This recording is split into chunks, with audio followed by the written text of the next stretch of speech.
কোরআন মাজিদ খুলে মানুষ বলছে দেখেন আল্লাহ বলছে মিলাদ করতে হবে। নবী মিলাদ করলেন না, সাহাবী করলেন না, তাবেঈ করলেন না, পৃথিবীর কোনো বড় বিদ্বান করলেন না। আর এখন মাওলানা সাহেব দেখাচ্ছে দেখেন আল্লাহ বলছে মিলাদ করতে। দেশের ৯৫% জন বক্তা মিথ্যুক, এ কথাই ঠিক। আপনি খালি বলেন না যে দেখেন আপনি আমার বক্তার মিথ্যা কথা দেখেন তো, খালি বলেন না সাহস করে, তারপর আমি দেখছি। দেশের ৯৮% জন মুফাসসির মিথ্যুক, ধর্মের নামে মিথ্যা কথা বলছে।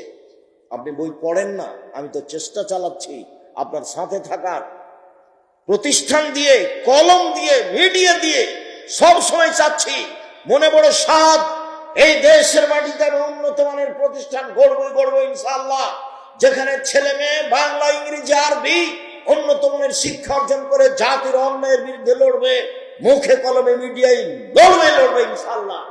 জীবন বাজি রেখে চেষ্টা চালিয়ে যাচ্ছি এবং তারা লড়ে যাচ্ছে। মুখে আছি, মিডিয়াতে আছি, কলমে আছি, দিন রাত আছি, কোন জায়গাতে জেনে শুনে সজ্ঞানে সরিষা সম পরিমাণ স্বার্থের আশ্রয় নিনি। উপরওয়ালা দেখছে ৯০ সাল থেকে না আজ পর্যন্ত একটা বাক্য স্বার্থে বলিনি।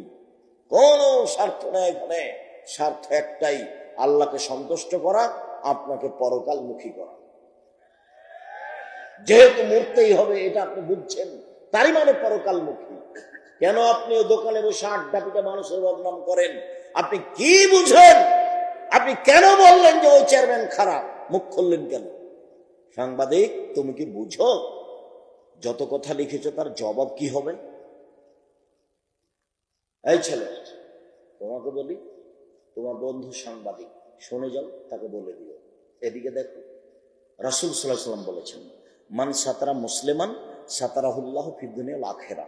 কেউ যদি মুসলমানের দোষ ত্রুটি ঢেকে রাখে, তাহলে আল্লাহ ওই লোকটার দোষ ত্রুটি দুনিয়াতেও ঢাকবেন, কিয়ামতের মাঠেও ঢাকবেন, ঢেকে দিবেন। আর একটু দেখো, যে কারো বদনাম করবে না, পেপার পত্রিকায় কারো কথা লিখবে না, মুখ খুলবে না কারো ব্যাপারে, তাকে আল্লাহ বিচারের মাঠে নিয়ে আসবেন। নিয়ে এসে অন্য থেকে বাহু দিয়ে ঢেকে দেবেন, কেউ যেন দেখতে না পায়। নিজে আল্লাহ নিয়ে তার খাতাটাকে দেখাবেন, দেখো তো এই পাপ তুমি চিনতে পারো, দেখো তো এগুলো পাপ চিনতে পারো, জি এগুলো আমারই পাপ। তো তুমি কি আমাকে কিছু বলতে চাও? জি না, আমি কিছু বলতে চাই না। তো তুমি কি মনে করো যে আমার ফেরেশতারা অন্যায় লিখেছে? জি না, সেটা আমি মনে করি না। তখন বুঝবে যে আমার নাম, আমি জাহান্নামে চলেই গেছি। তখন আল্লাহ বলবে,